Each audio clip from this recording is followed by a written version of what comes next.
नमस्कार। मेरा पूरा देश सुन रहा है। राष्ट्र की आवाज 140 करोड़ लोगों की, एक ही आवाज आपके साथ मैं हूं सरफराज।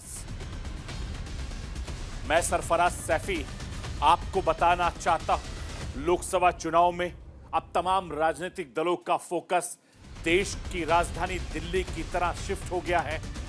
बीजेपी से लेकर आम आदमी पार्टी, कांग्रेस तक दिल्ली के दंगल में जी तोड़ मेहनत कर रही है, कोशिश कर रही है और तमाम राजनीतिक दलों के बड़े बड़े नेता देश की राजधानी दिल्ली में रोड शो कर रहे हैं, रैलियां कर रहे हैं। दिल्ली में भ्रष्टाचार, महिला सम्मान का मुद्दे को लेकर बीजेपी आम आदमी पार्टी को घेर रही है। शराब घोटाले को लेकर बीजेपी आम आदमी पार्टी पर लगातार हमलावर है।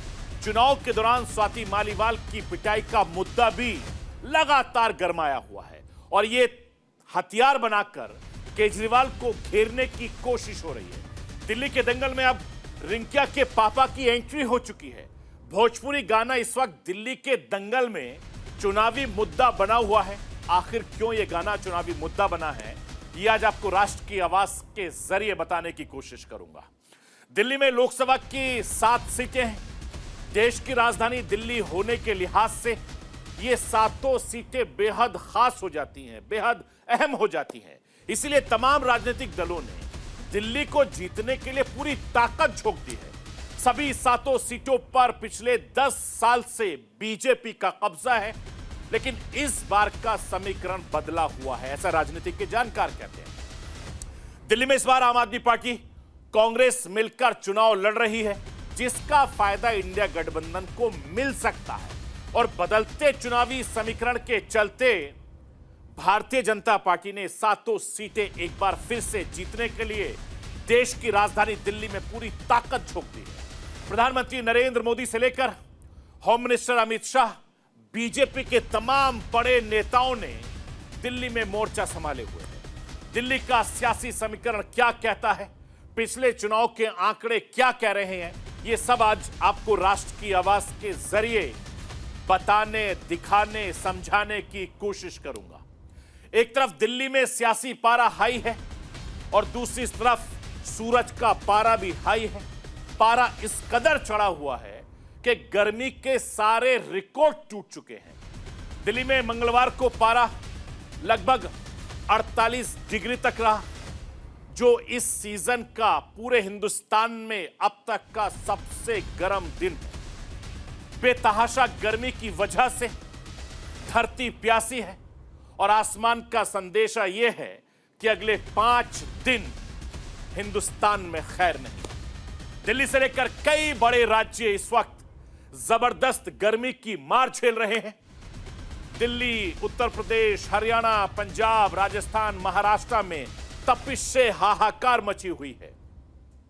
गर्मियों की छुट्टी शुरू होने से पहले ही एहतियातन स्कूल बंद कर दिए गए हैं। आखिर कैसे देश की राजधानी दिल्ली और दूसरे राज्यों का हाल है, आज आपको राष्ट्र की आवाज के जरिए मौसम का हाल भी बताऊंगा। मैं अपने हिंदुस्तान के कोने कोने की आवाज को दिल्ली तक पहुंचाता हूं। दिल्ली की आवाज को देश दुनिया के कोने कोने तक पहुंचाता हूं। नेताओं की आवाज को मैं आम लोगों तक पहुंचाता हूं। आम लोगों की आवाज को मैं अपने देश के हुक्मरानों तक पहुंचाता हूं। आपकी आवाज से मिलती है मेरी आवाज और बन जाती है राष्ट्र की आवाज।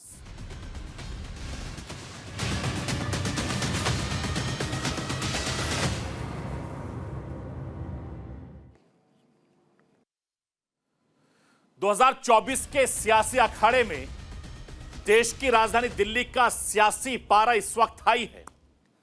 छठे राउंड में 25 मई को दिल्ली के 7 लोकसभा सीटों पर वोटिंग होनी है।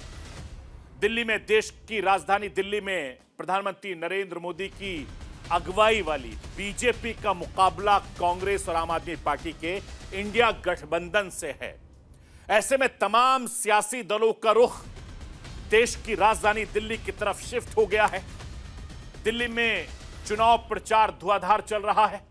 प्रधानमंत्री नरेंद्र मोदी से लेकर तमाम बड़े नेता दिल्ली में रैलियां कर रहे हैं, रोड शो कर रहे हैं।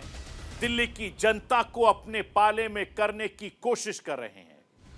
दिल्ली में जीत के लिए वार पलटवार और जुबानी जंग तेज हो गई है। दिल्ली के दंगल में रिंकिया के पापा की भी एंट्री हो चुकी है।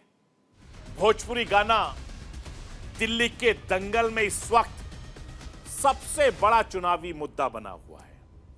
दिल्ली के नॉर्थ ईस्ट से मनोज तिवारी बीजेपी के उम्मीदवार हैं, पहले से सांसद भी हैं और बीजेपी में आने से पहले उनकी पहचान भोजपुरी सिंगर एक्टर के तौर पर, लेकिन पिछले 10 सालों में वो एक मजे हुए राजनेता के तौर पर उभरे हैं। मनोज तिवारी पिछले 10 साल से नॉर्थ ईस्ट सीट से एमपी हैं और इस बार हैट्रिक की तैयारी में मनोज तिवारी लगे हुए हैं। इस बार कांग्रेस और आम आदमी पार्टी मिलकर दिल्ली के चुनाव लड़ रही है। इसमें नॉर्थ ईस्ट सीट कांग्रेस के हिस्से में है और इस सीट से कांग्रेस ने कन्हैया कुमार को अपना उम्मीदवार बनाया है। कन्हैया कुमार के समर्थन में जनसभा को संबोधित करते हुए केजरीवाल ने मनोज तिवारी का नाम लिए बिना उन्होंने कहा है कि रिंकिया के पापा को हराना है। रिंकिया के पापा मनोज तिवारी का एक मशहूर गाना है, इसलिए केजरीवाल ने चुटकीले अंदाज में नॉर्थ ईस्ट के लोगों को रिंकिया के पापा को हराने की बात कही है। बीजेपी ने इसे तुरंत लपक लिया, चुनावी मुद्दा बना लिया। बीजेपी ने केजरीवाल के इस बयान को नारी सम्मान से जोड़ दिया। पहले से स्वाति मालीवाल की पिटाई को लेकर बीजेपी ने दिल्ली में बड़ा मुद्दा बनाया हुआ है। अब केजरीवाल के बयान के बाद सियासी घमासान छिड़ गई है। मैं राष्ट्र की आवाज के जरिए आपको केजरीवाल का वो बयान सुनवाना चाहता हूं जिस बयान को लेकर देश की राजधानी दिल्ली में, दिल्ली के दंगल में सियासत तेज हो गई।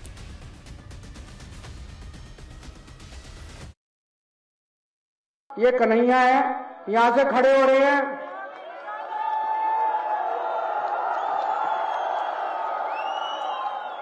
यहां पे आपको झाड़ू का बटन नहीं मिलेगा, यहां पे आपको पंजे का बटन मिलेगा। 2 नंबर का बटन है, 2 नंबर के बटन दबा के भारी बहुमत से जिताना है और रिंकिया के पापा को हराना है। रिंकिया के पापा का मतलब क्या हुआ कि बेटी का पिता। ये बेटियों के पिता को हराने में क्यों लगे हैं? हम तो बेटियों के माता पिता को जिताने में लगे हैं। मुझे लगता है कि अरविंद केजरीवाल जी कन्हैया कुमार के साथ जा करके उनके अंदर से जो उनके ऊपर भारत के तोड़ने की साजिश रचने का जो खुमार चढ़ा है, उसके आगे अब वो मानसिक रूप से दिवालिया हो गए। इस देश में बेटी पढ़ाओ होना चाहिए। आप मनोज तिवारी को हराने जिताने की बात कर लो। रिंकिया के पापा मतलब बिटिया के पापा, आप बेटियों के पिता के बहुत लंबे समय से दुश्मन हैं। आप तो बेटियों के भी दुश्मन हैं। आपके घर में एक बेटी को पीटा जाता है। स्वाति मालीवाल को उनके घर में गिरा करके पटक पटक के मारा जाता है और वो मारने वाले के साथ खड़े होते हैं। दिल्ली के मुख्यमंत्री अरविंद केजरीवाल के घर पर स्वाति मालीवाल की पिटाई को लेकर विवाद में दिल्ली की राजनीतिक फिजा बदल गई है। अरविंद केजरीवाल के जेल से आने के बाद आम आदमी पार्टी में जबरदस्त खुशी है। ठीक उसी तरीके से स्वाति मालीवाल केस के बाद भारतीय जनता पार्टी में जबरदस्त खुशी है। हिंदी में कहावत है कि एक साधे सब सच।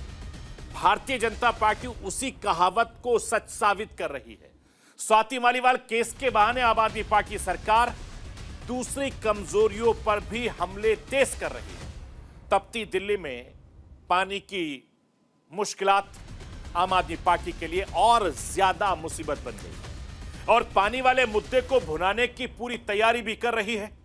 आम आदमी पार्टी के नेता दिल्ली सरकार में मंत्री आतिशी ने बीजेपी पर जानबूझकर दिल्ली में पानी की किल्लत पैदा करने का गंभीर आरोप लगाया है। मैं आपको दिल्ली की मंत्री आतिशी को सुनवाना चाहता हूं। सुनिए, दिल्ली में पानी के संकट को लेकर, पानी की कमी को लेकर, दिल्ली में पानी की किल्लत को लेकर आतिशी क्या कुछ कह रही हैं, सुन लीजिए। भारतीय जनता पार्टी ने 25 तारीख की वोटिंग से पहले एक नया षड्यंत्र रचा है आम आदमी पार्टी को टारगेट करने के लिए, दिल्ली के लोगों को परेशान करने के लिए। और इस षड्यंत्र के तहत भारतीय जनता पार्टी ने अपनी हरियाणा सरकार के माध्यम से दिल्ली के पानी को रोक लिया है। वो दिल्ली वालों को परेशान करने के लिए, दिल्ली में पानी की त्राही मचाने के लिए, दिल्ली में आ रही यमुना की वाटर सप्लाई को रोक रहे हैं।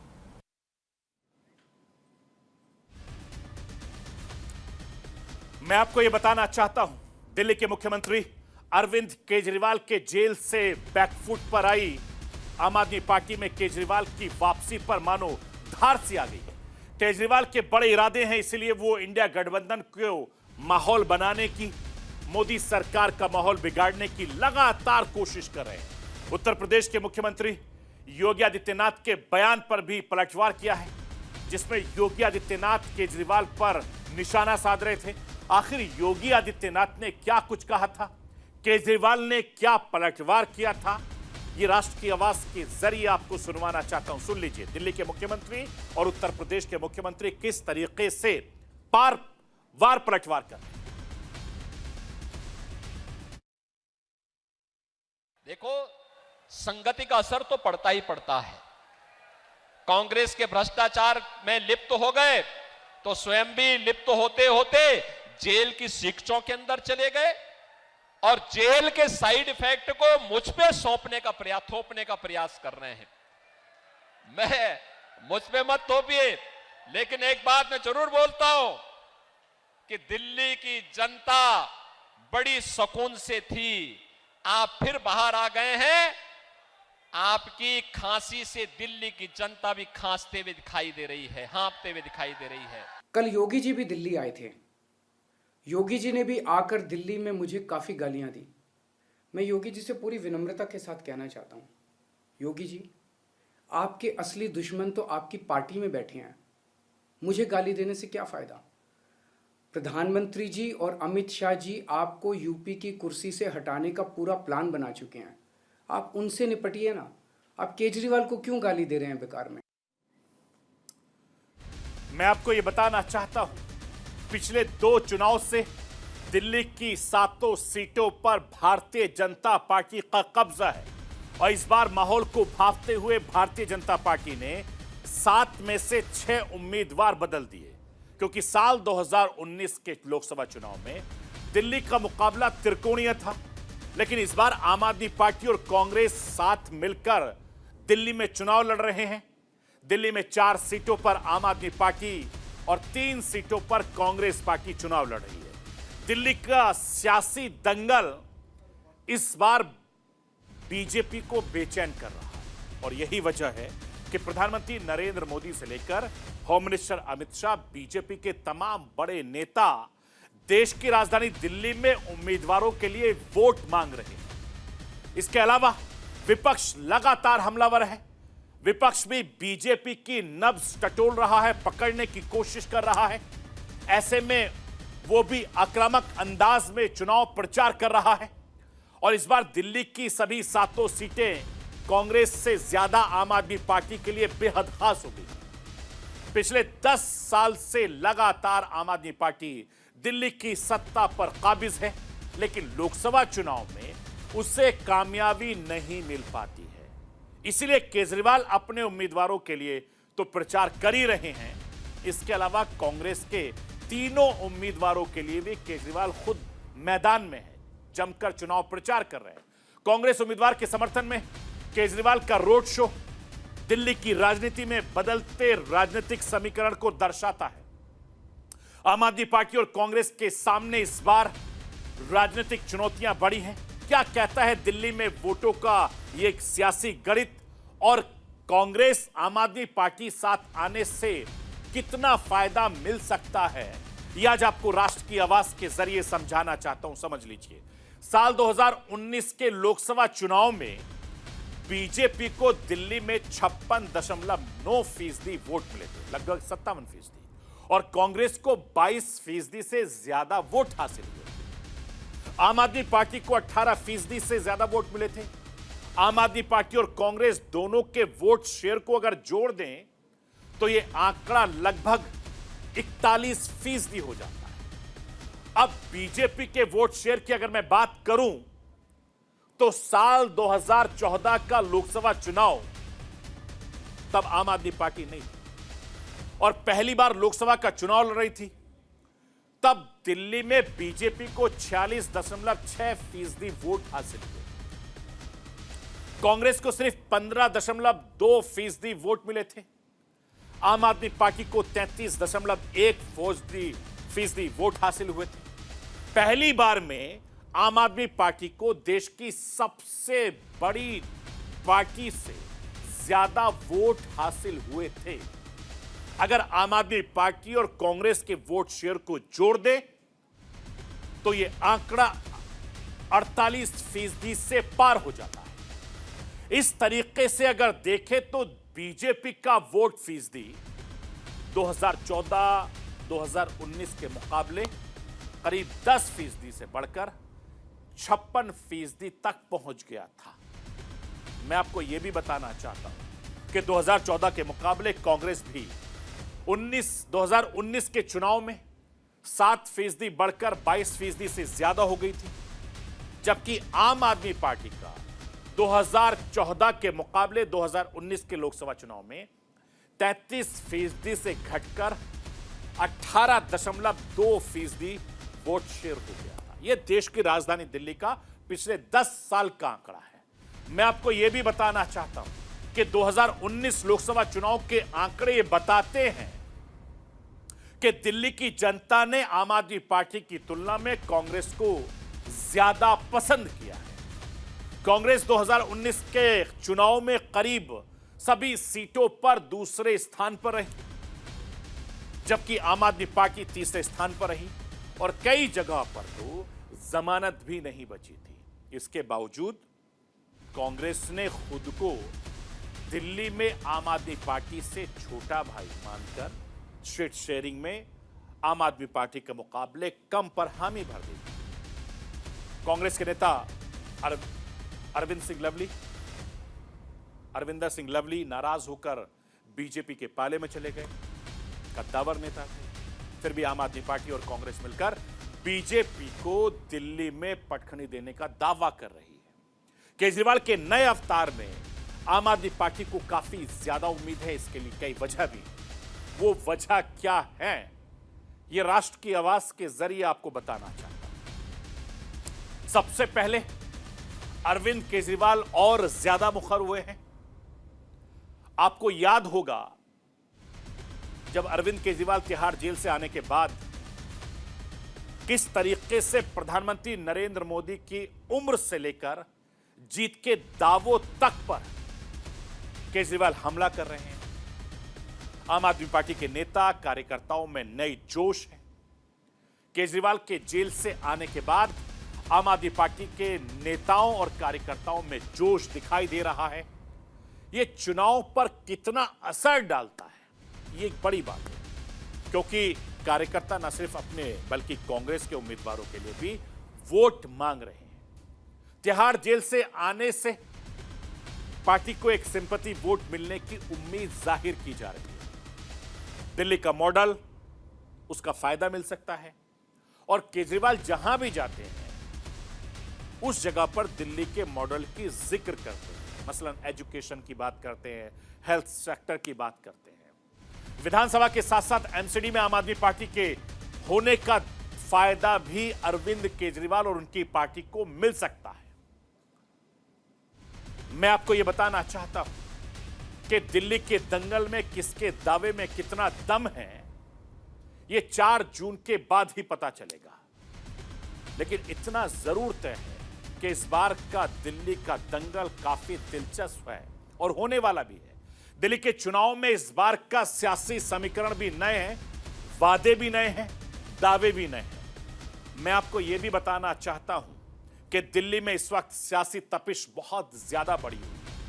सियासी तपिश के साथ साथ सूरज की तपिश भी बहुत ज्यादा हाई है। सिर्फ दिल्ली नहीं, पूरे उत्तर भारत में इस वक्त जबरदस्त गर्मी है और इस गर्मी की वजह से लोग बहुत ज्यादा परेशान हैं। पूरा उत्तर भारत तप रहा है, जल रहा है और मौसम विभाग ने अगले 5 दिनों के लिए जबरदस्त गर्मी और लू का रेड अलर्ट जारी कर दिया है, जिससे आपको सावधान रहना होगा, अपने परिवार वालों को सावधान करना होगा, जिसमें देश की राजधानी दिल्ली है, उत्तर प्रदेश है, हरियाणा, पंजाब, राजस्थान, महाराष्ट्र और कुछ और इलाके हैं जहां पर अगले कुछ दिन 45 डिग्री के पार गर्मी रहने वाली है, सेल्सियस पहुंच गया। और देश की राजधानी दिल्ली का हाल तो बेहाल है, बाकी ऐसा ही हाल देश के कुछ दूसरे राज्यों का है और ऊपर से हर स्टेट में बिजली जाना लोगों को और ज्यादा दिक्कत का सामना करना पड़ रहा है। मैं आपको यह बताना चाहता हूं कि दिल्ली में लगातार तीसरे दिन पारा 47 डिग्री के पार चढ़ गया है। सोमवार को पारा 47.4 डिग्री रहा तो मंगलवार को यह पारा बढ़कर 47.8 डिग्री तक पहुंच गया और इस सीजन का पूरे देश में अब तक का सबसे ज्यादा गर्म दिन मिला है। और इस गर्मी की वजह से बिजली पर भी बहुत ज्यादा असर पड़ रहा है, क्योंकि बिजली 7,557 मेगावाट के रिकॉर्ड का स्तर पर पहुंच गई है। देश की राजधानी दिल्ली के साथ ही राजस्थान में भी जबरदस्त गर्मी है, जहां अगले हफ्ते भी इसी तरीके की गर्मी रहने की उम्मीद है। कोई राहत राजस्थान वालों को भी नहीं मिलने वाली। राजस्थान के 18 से 19 जिलों में इस वक्त पारा 45-47 डिग्री के पार भी पहुंच गया है, जबकि कई जगहों पर अगले कुछ दिनों में पारा 48 डिग्री से ज्यादा होने के आसार मौसम वैज्ञानिक बता रहे हैं, मौसम विभाग के अधिकारी बता रहे हैं। मैं आपको राष्ट्र की आवाज के जरिए मौसम विभाग के डायरेक्टर राधेश्याम शर्मा को सुनवाना चाहता हूं। सुनिए कि राजस्थान की गर्मी को लेकर शर्मा जी क्या कुछ कह रहे हैं।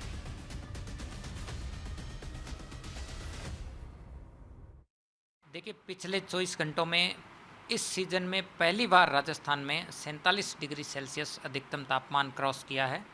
सर्वाधिक अधिकतम तापमान पिलानी में 47.2 डिग्री सेल्सियस रिकॉर्ड किया गया है। इसके अलावा पश्चिमी राजस्थान के सभी स्थानों पर, जयपुर, भरतपुर और कोटा संभाग के भी कई स्थानों पर अधिकतम तापमान 45 डिग्री सेल्सियस से ऊपर है, यानी कि हीट वेव की परिस्थिति अधिकतर भागों में बनी हुई है। अगले 48 से 72 घंटों में राजस्थान के अधिकतर इलाकों में अधिकतम तापमान में और 1 से 2 डिग्री सेल्सियस की बढ़ोतरी होगी। मैं आपको यह बताना चाहता हूं, दिल्ली, राजस्थान से लेकर उत्तर भारत में अभी सुबह होते ही दोपहर दस्तक दे देती है। अगर मौसम विभाग की माने तो अभी इस तपती गर्मी से राहत मिलने की कोई उम्मीद नहीं है। इस चिलचिलाती गर्मी से लोग बहुत ज्यादा परेशान हैं। उससे ज्यादा बिजली कटौती परेशान करती है। दिल्ली, एनसीआर से लेकर उत्तर प्रदेश, तमाम जो दूसरे राज्य हैं, वहां पर भी बिजली कटौती की वजह से लोग बहुत ज्यादा परेशान हो जाते हैं। लेट नाइट बिजली का कट करना, दिन में बिजली का कट करना हर किसी को परेशान कर रहा है और मौसम विभाग ने साफ कह दिया है कि लू के साथ साथ चिलचिलाती धूप से राहत मिलने वाली आपको नहीं है और इस गर्मी से खुद को बचाए रखना होगा। मानसून का इंतजार करना होगा, क्योंकि मानसून आने में भी थोड़ा वक्त है। इसीलिए गर्मी से बचें, अपना और अपने परिवार वालों का ख्याल रखें, क्योंकि ये गर्मी बहुत ज्यादा नुकसान दे रही है। तो ये थी राष्ट्र की आवाज। बाकी खबरों के लिए आप बने रहिए न्यूज इंडिया के साथ। कल रात 9 बजे फिर होगी।